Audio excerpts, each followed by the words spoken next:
రైతాంగానికి నమస్సులతో ప్రతిభా బయోటిక్ సమర్పించు మట్టి మనిషి కార్యక్రమానికి స్వాగతం. ముందుగా కార్యక్రమంలోని ముఖ్యాంశాలు. ఖరీఫ్ పంటలను విత్తుతున్న రైతులు అధిక దిగుబడుల కోసం సాగులో పాటించాల్సిన మెళకువలు.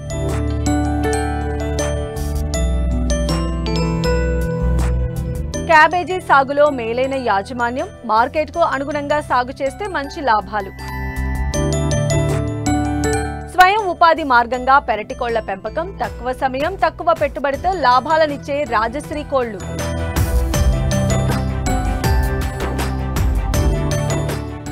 ఖరీఫ్ ప్రారంభమైంది. అడపాదడపా పడుతున్న వర్షాలకు ఇప్పటికే రైతులు భూములు సిద్ధం చేసుకున్నారు.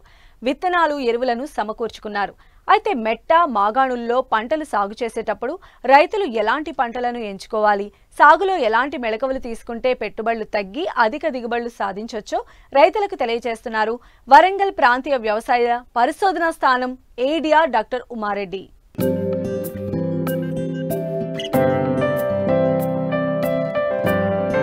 మధ్య తెలంగాణ జోన్లోకి ఉమ్మడి వరంగల్, ఖమ్మం, మెదక్ జిల్లాలు వస్తాయి.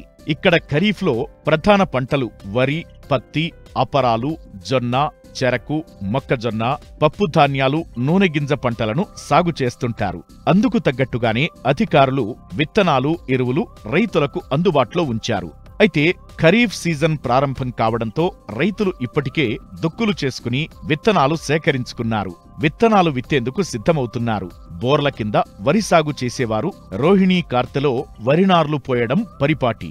సీజన్ ఆసన్నమవుతున్న ప్రస్తుత సమయంలో వానాకాలం పంటలకు రైతులు ఎలా సన్నద్ధం కావాలి, ఎలాంటి పంటలను వేసుకోవాలి, వరి నాట్లు ఎప్పటిలోగా పూర్తి చేయాలో అవగాహనతో ఉండాలి. అంతేకాదు పంట కాలం, పెట్టుబడి, రాబడి, మార్కెట్ సదుపాయాలను కూడా చూసుకోవాలి.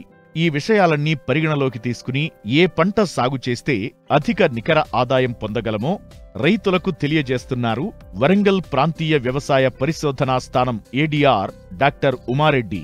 ఈ మధ్య కాలంలో కురిసినటువంటి వర్షాలకు దుక్కులు చేసుకొని ఇటు మాగాన్లలో అంటే వరి పొలాలను అయితే చాలామంది జీలుగలు, జనుములు చల్లుకోవడం, కొన్ని ప్రాంతాల లోపల పెసర చల్లుకోవడం, అదే చిలక నేలలో అయితే దుక్కులు తయారు చేసుకొని మళ్ళీ ఒక వర్షం పడితే విత్తనాలు వేసుకోవడానికి సిద్ధంగా ఉన్నారు. ఈ సందర్భంగా రైతాంగానికి తెలియజేసేది ఏంటంటే జీలుగలు, జనుములు వేసుకోవాలి. ఒకవేళ విత్తనాలలో ఏమైనా కొరత ఉండి లేదా దొరకకపోతే ఇబ్బంది ఉంటే కనుక దానికి ప్రత్యామ్నాయంగా ఎకరానికి ఒక 8 కిలోల చొప్పున పెసర, దానికి ఏదో విత్తనమే కావాల్సిన అవసరం లేదు. మీ దగ్గరలో ఉన్నటువంటి ఈవెన్ కిరాణా స్టోర్ నుంచి కూడా కొనుక్కొని పెసర వేసినట్లయితే వేసినాక ఒక 40-45 రోజులకు దాన్ని దుక్కిలో దున్నేసి ఒక 3 బస్తాల సింగిల్ సూపర్ ఫాస్ఫేట్ వేసి ఒక వారం రోజులు వస్తే మంచిగా మురుగుతుంది. తర్వాత నాటు పెట్టుకుంటే మీకు ఎకరానికి ఒక 1/2 బస్తా యూరియా తగ్గించినప్పటికీ కూడా మీకు దిగుబడులు తగ్గకుండా నేల లోపల సేంద్రియ కర్బనం బాగా పెరిగి మంచి దిగుబడులు వస్తాయి మీకు. ఇంకా చెలక ప్రాంతంలో అయితే ముఖ్యంగా రైతులు పత్తి గింజలు ఇట్లా, మొక్కజొన్న ఇట్లాంటి వేసుకోవాల్సిన వాళ్ళు ఒక మంచి వర్షం అంటే దాదాపు 60 లేదా 70 మిల్లీమీటర్ల వర్షం పడి నేలంతా కూడా బాగా తడిసి ఒక సాలు వచ్చేంత వర్షం పడ్డ తర్వాతనే విత్తనాలు వేసుకోవాలి.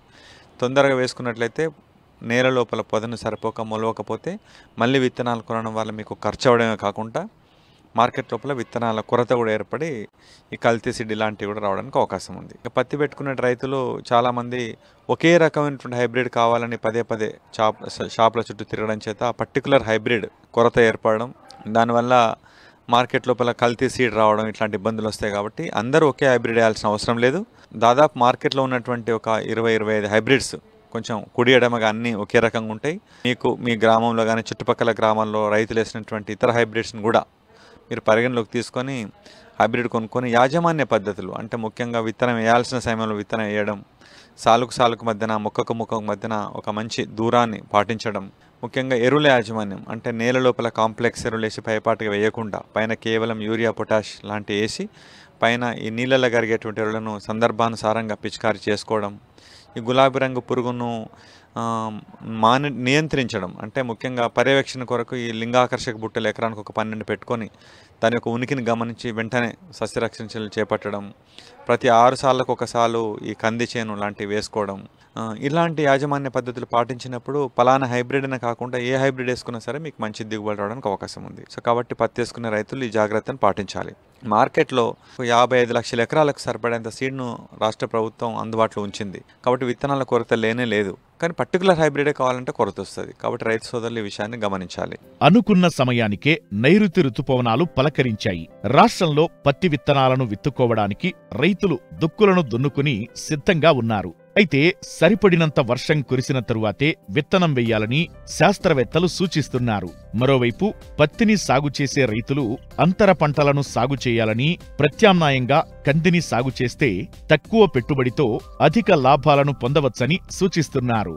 వరి నారుబోసుకొని నాటు పెట్టుకుంటే కూడా రైతు సోదరులు ముఖ్యంగా ఇప్పుడు సీడ్ కావాలని చాలామంది తిరిగిపోతూ ఉన్నారు. ముఖ్యంగా మొన్న మేము మే 24వ తారీఖు నాడు చేసినటువంటి విత్తన మేళలో చాలామంది రైతులు వచ్చి విత్తనం కొనుక్కోపోవడం జరిగింది. సో రైతు సోదరులు ముఖ్యంగా ఈ మధ్యకాలిక రకాలు అంటే 135 రోజుల పంటకాలం కలిగిన రకాలు లేదా స్వల్పకాలిక రకాలు వేసుకుంటే మంచిది. ఒకవేళ దీర్ఘకాలిక రకాలు వేసుకోవాలనుకుంటే వెంటనే నారుపోయాలి. అంటే జూన్ 10 లోపల నారు పోసుకున్నట్లయితే మీకు ఇబ్బంది లేకుండా ఉంటుంది. అంటే ముఖ్యంగా బీపీటీ 5204 కానీ వరంగల్ 44 సిద్ధి ఈ రెండిట్లలో ఏదైనా ఒక రకం కనుక వెంటనే నారు పోసుకుంటే దాంతో కూడా ఇబ్బంది ఉండదు మీకు. ఇంకా మధ్యకాలిక లేదా స్వల్పకాలిక రకాలు పోసుకోవాలంటే జూన్ 10 నుంచి తర్వాత జూలై 20 వరకు కూడా నారులు పోసుకోవచ్చు, రకాన్ని యొక్క డ్యూరేషన్ పంటకాలాన్ని బట్టి. కాబట్టి రైతు సోదరులు సో దాంట్లో కూడా అందరూ వచ్చే విత్తనాలను కొనాల్సిన అవసరం ఏం లేదు. మీ ఊర్లో మీకు పండినటువంటి ఒడ్లు కనుక మంచిగా ఉన్నట్లయితే అదే ఒడ్లను మీరు మండగట్టి మొలక శాతం చూసుకొని కూడా వాడుకోవచ్చు. మీరు కొంచెం కల్తీలు ఇట్లుంటే మీరు ఆ జాగ్రత్త ముందే తీసుకోవాలి. అలా తీసుకుంటే పర్వాలేదు. లేకపోతే కనుక మీరు మార్కెట్లో ఒకసారి కొనుక్కొని కనీసం వచ్చే సంవత్సరం నుంచి అయినా సరే ఆ కల్తీలు లేకుండా చూసుకున్నట్లయితే అదే విత్తనాన్ని పదే వాడినా కూడా మీకు ఎలాంటి దిగుబడి తగ్గకుండా ఉంటుంది మీకు. సో ముఖ్యంగా వరి వేసేటువంటి రైతులు కూడా తప్పనిసరిగా వరి కంటే ముందు పచ్చి రొట్టెలు సాగు చేయాలి. పచ్చి రొట్టెలు వేసినాక 40 రోజుల తర్వాతనే నాటు పెట్టుకోవాలి. ముఖ్యంగా రైతులు ఈ సంవత్సరం రాష్ట్ర ప్రభుత్వం ఏదైతే ఫైన్ గ్రెయిన్కి ఒక 500 రూపాయల ఇన్సెంటివ్ ఇస్తున్నట్టు ప్రకటించిన నేపథ్యంలో చాలామంది అలాంటి రకాలు సాగు చేస్తూ ఉన్నారు. ముఖ్యంగా కొంచెం సన్న రకాలు సాగు చేసినప్పుడు ఈ దోమపోటు కానీ ఇలాంటి రాకుండా ఉండేందుకు మొదటి నుంచే కొంచెం గమనించినట్లయితే సస్యరక్షణ చేపట్టడం ద్వారా మీకు ఎలాంటి నష్టం లేకుండా మీరు మంచి దిగుబడులు పొందొచ్చు. మార్కెట్లో దానికి సంబంధించి కూడా చాలా విత్తనాలు ఉన్నాయి.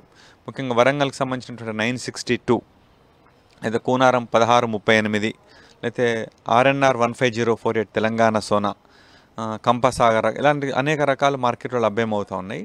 సో కాబట్టి మీరు వరిలో కూడా ఎలాంటి అసౌకర్యానికి గురి కాకుండా మంచి రకాలను తీసుకొని సకాలం లోపల నారు పోసుకున్నట్లయితే మీకు మంచిది.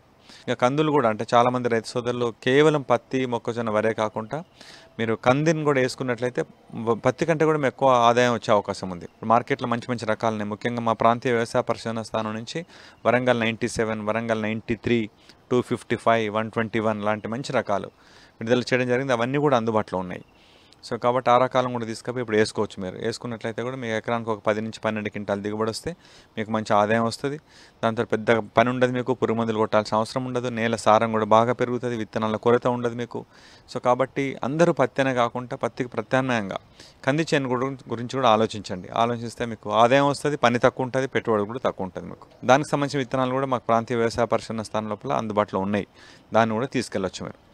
ఇప్పుడు రైతు సోదరులు ఎక్కడన్నా అంటే భూసార పరీక్ష చేయించాలంటే కూడా ఇది సరైనటువంటి సమయం.